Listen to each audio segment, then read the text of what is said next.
বন্ধুরা দেখো, এই টিউলিপের বুকমার্কটা আমি কিভাবে তৈরি করলাম। প্রথমে কাগজের উপর একটি টিউলিপ ফুল আঁকিয়ে নিব।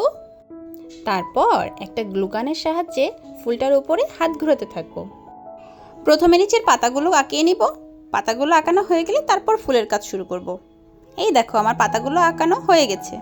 এখন ফুলগুলো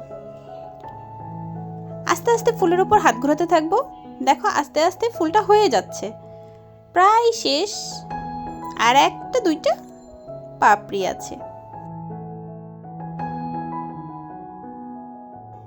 এবার উপরের কুড়ি ফুলটাও আমি আবার এভাবে গ্লুগানের সাহায্যে আঁকে ফেললাম। আমাদের আঁকানো শেষ, এখন রং করার পালা। আমি এই রং করার জন্য এখানে গুয়াশ কালার ব্যবহার করেছি। রং করা শেষ। এবার একটা গোল্ড কালারের মার্কার নিয়ে আমি ওপরটা এভাবে মার্কিং করে দেব। ফুল ছাড়া বাকি অংশগুলো আমি এভাবে কাটার দিয়ে কেটে ফেলবো। তো বুকমার্কটা কেমন হলো তোমরাই বলো।